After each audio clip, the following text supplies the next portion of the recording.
போன பாட்டோட கடைசியில் நம்ம நாரதர் சிவனையும் சதியையும் நேருக்கு நேராக பார்க்க வைக்கணும் அப்படின்னு முயற்சியில் ஒரு பிளானை போடுறாரு. அந்த பிளானை எக்ஸிக்யூட் பண்ணாரா? வாங்க தெரிஞ்சுக்கலாம். நம்ம சேனலுக்கு ஃபஸ்ட் டைம் வர்றீங்க அப்படின்னா சப்ஸ்கிரைப் பட்டனை கிளிக் பண்ணிக்கோங்க. மறக்காமல் கூட இருக்க பெல் பட்டனையும் கிளிக் பண்ணிக்கோங்க. அப்படின்னா தான் நம்ம போகிற ஒவ்வொரு வீடியோவும் உங்களுக்கு நோட்டிஃபிகேஷனாக வரும். வாங்க வீடியோக்குள்ளே போகலாம். நாரதரும் அந்த காட்டுப்பக்கத்தில் நடந்து போயிட்டுருக்கும்போது அந்த பக்கம் ஒரு பொண்ணு கிராஸ் ஆகுறாங்க. யார் அப்படின்னு பார்த்தா நம்ம சதி எதுக்கு அங்கே போகிறாங்க அப்படின்னா வசந்தகால விழாவுக்காக நதியிலேருந்து நீர் எடுக்கிறதுக்காக அந்த காட்டுப்பகுதிக்கு வந்திருக்கிறாங்க. இதை பார்த்து நம்ம நாரதரோ சிவனையும் இங்கே எப்படியாவது கொண்டு வந்துட்டோம் அப்படின்னா சதியும் சிவனும் நேருக்கு நேராக சந்திச்சுக்குவாங்க அப்படின்ற ஒரு எண்ணத்தில் நாரதர் ஒரு பிளானை போடுறாரு. அப்படி யோசிச்சுட்டே வந்துட்டு இருக்கும்போது அந்த பக்கம் ஜோடியாக நடன கலைஞர்கள் நடந்து வர்றதை பார்த்துட்டு நம்ம நாரதர் யார் நீங்கள் என்ன ஏது அப்படின்னு அவங்கள பார்த்து விசாரிக்கிறாங்க. நடன கலைஞர்களோ நாங்கள் வசந்தகால விழாவில் பங்கெடுக்கிறதுக்காக வந்திருக்கிறோம், எங்களுக்கு கலந்துக்கிறதுக்கு அழைப்பு வந்திருக்குது, நாங்கள் மக்களை ஆடி பாடி சந்தோஷப்படுத்துறதுக்காக வந்திருக்கிறோம் அந்த விழாவுக்காக அப்படின்னு சொல்கிறாங்க. இதை கேட்ட நாரதருக்கு அப்போ தான் டக்குன்னு ஒரு ஐடியா பளிச்சுன்னு தோணுது. அதை எக்ஸிக்யூட் பண்ணவும் ஆரம்பிக்கிறாரு. உங்களுக்கு தட்சனோட பொண்ணு சதிதேவியை தெரியுமா அப்படின்னு நடன கலைஞர்களை பார்த்து கேட்குறாரு. கலைஞர்களும் ஓ இளவரசியை தெரியுமே அப்படின்னு சொல்கிறாங்க. அப்போ நாரதர் வசந்தகால விழாவுக்காக நீர் எடுக்கிறதுக்காக வந்திருக்கிறாங்க, நீங்கள் அவங்கள பார்த்துட்டு தான் போகணும் அப்படின்னு நடன கலைஞர்களுக்கு தடுத்து நிறுத்துறாரு. ஆனால் கலைஞர்களும் எங்களுக்கு நேரமாயிருச்சு, நாங்கள் தொலைதூரத்துலேருந்து வரோம், நாங்களே அரண்மனைக்கு போயிடுறோம் அப்படின்னு கிளம்புறதுக்கு பார்க்குறாங்க.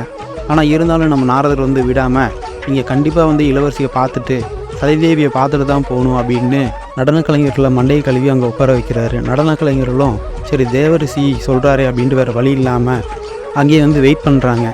அந்த சமயத்தில் நம்ம நாரதர் நீங்கள் தொலைதூரம் பயணம் பண்ணி வந்திருக்கிறீங்க, உங்கள் பயண கலைப்பு தீர்றதுக்காக நான் ஒரு பாட்டு பாடுறேன், அதையும் கேட்டுட்டு நீங்கள் ஓய்விடுங்க, அதுக்குள்ளே நம்ம சதிதேவி இங்கே வந்துடுவாங்க அப்படின்னு சொல்லி நாரதர் கண்களை மூடி பாட ஆரம்பிக்கிறாரு. ஸ்டார்டிங்கில் என்னவோ நல்லா தான் பாடிட்டு இருக்கிறாரு. இந்த பக்கம் நம்ம சதிதேவியோ நதியில் நீர் எடுக்கிறதுக்காக போனாங்க இல்லையா, அவங்க நதியில் நீர் எடுத்துகிட்டு இருக்கும்போது அப்படியே ஒரு அழுகுரல் மாதிரி ஆவோ அப்படின்னு ஒரு சவுண்டு கேட்குது. இதை பார்த்து டக்குன்னு ஷாக் ஆகிடுறாங்க. நம்ம நாரதர் பாடிட்டு இருந்தார் இல்லையா, இந்த நாரதரோட பாட்டு தான் சதிதேவிக்கு அப்படி கேட்டிருக்குது. நம்ம நாரதரோட பாட்டை கேட்டுட்டு நடன கலைஞர்களோ ஐயோ என்ன தேவரிசி இப்படி பாடுறாரு, இப்படியா பாடுறது அப்படின்னு நாரதர் கழுவி ஊற்றுறாங்க. சரி இதை நம்மளால் இனி கேட்க முடியாது, இனி கேட்டாலும் நம்மளுடைய இசைக்கலையே மறந்துடும் போல் எப்படியா தப்பிச்சு போயிடணும் அப்படின்னு நடன கலைஞர்கள் யோசிச்சுட்டு இருக்கும்போது இந்த பக்கம் நம்ம சதிதேவியை காமிக்கிறாங்க. நம்ம சதிதேவியும் இதை கேட்டுட்டு யார் இப்படி பாடுறா, இசையே தெரியாதவங்க பாடுற மாதிரியே இருக்குது அப்படின்னு நம்ம சதிதேவியும் சொல்லிட்டு இருக்கிறாங்க. பாவம் இதை கேட்குறவங்க நிலைமை எப்படி இருக்குமோ அப்படின்னு யோசிச்சுட்டு இருக்கிறாங்க.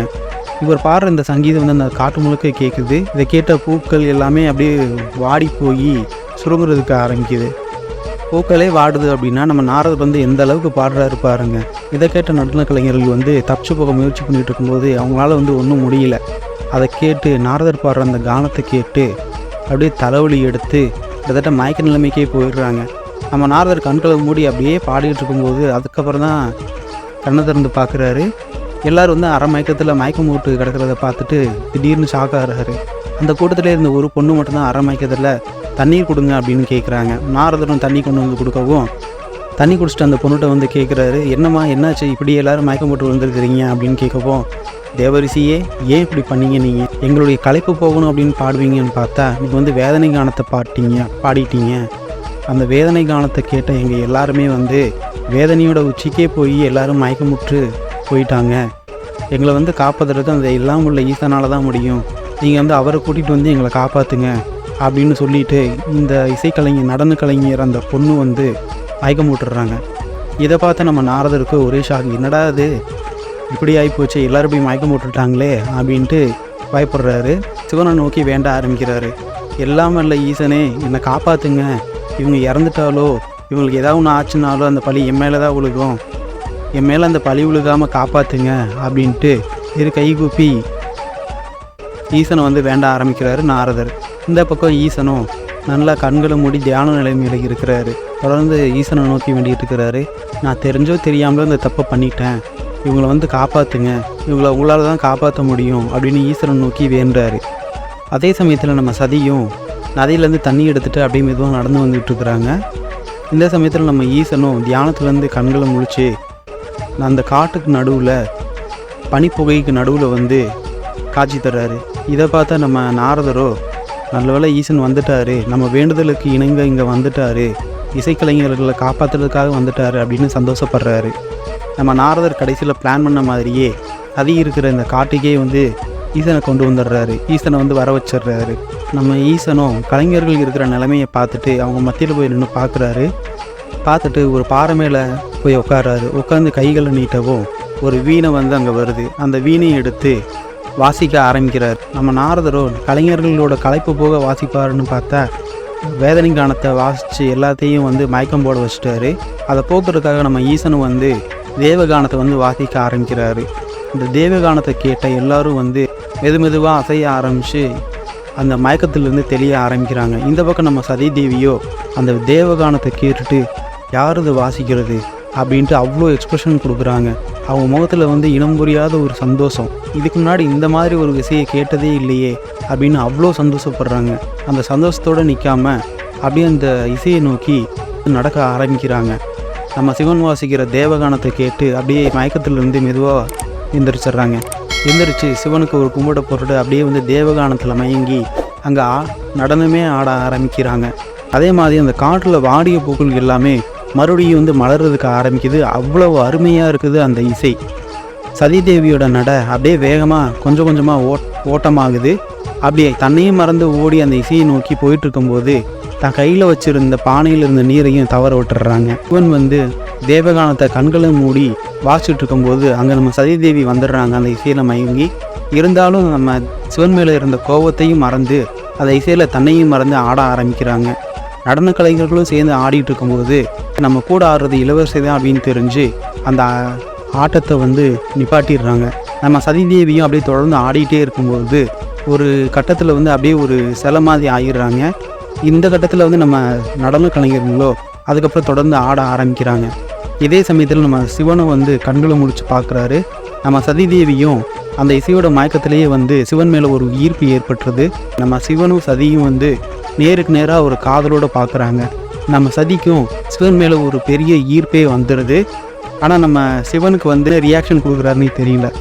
இவ்வளோ நேரம் கண்களை முழிச்சு பார்த்துட்டு இருந்த நம்ம சிவன் வந்து டக்குன்னு புகையை போட்டு மறைஞ்சிடுறாரு. இந்த பக்கம் அரண்மனையில் நம்ம தட்சனோட மனைவியும் சாமி கும்பிட்டுட்டு இருக்கிறாங்க.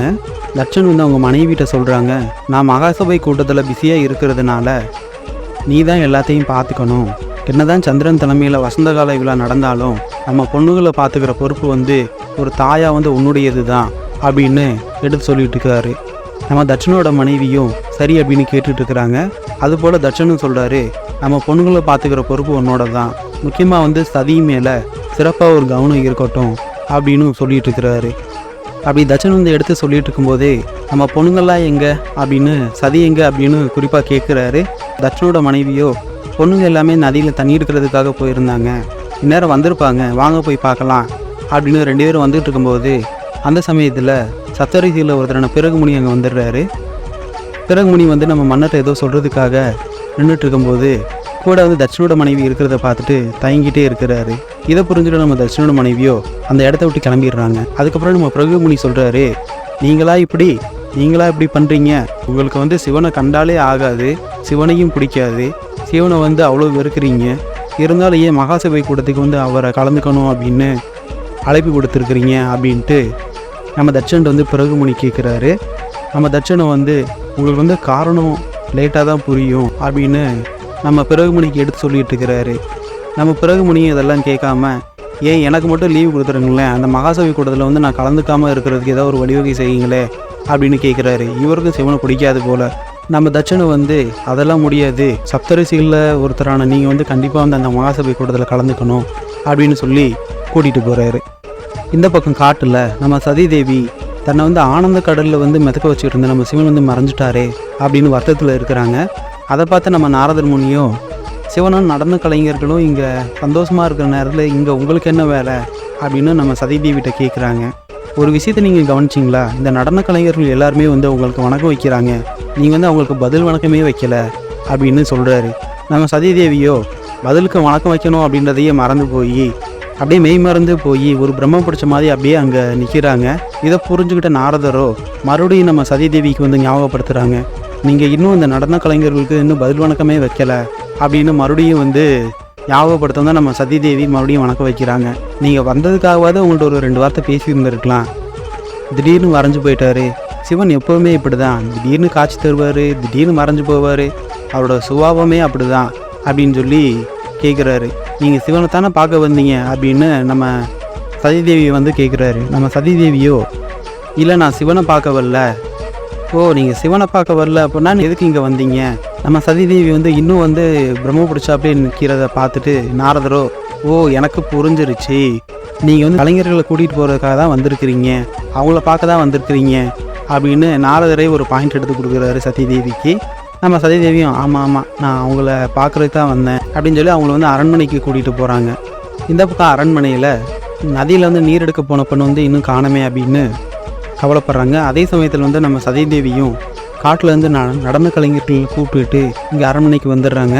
பார்த்த சகோதரிகளுக்கு வந்து ஒரே சந்தோஷம், சதி வந்து வந்துட்டாலே அப்படின்ட்டு நடன கலைஞர்களையும் வரவேற்கிறாங்க. நடன கலைஞர்கள் வந்து எங்களை வந்து இந்த வசந்தகால விழாவில் பங்கேற்கிறதுக்காக அழைப்பு விடுத்ததுக்கு ரொம்ப நன்றி அப்படின்னு சொல்கிறாங்க. அதோடு மட்டும் இல்லாமல் சதிதேவிக்கும் ரொம்ப ரொம்ப நன்றி, எவ்வளவு கலை ஆர்வம் இருந்துச்சு அப்படின்னா அவங்க எங்களை வரவேற்கிறதுக்காக வனப்பகுதிக்கே வந்திருப்பாங்க அப்படின்னு சதிதேவி வந்து பெருமைப்படுத்தி பேசுகிறாங்க.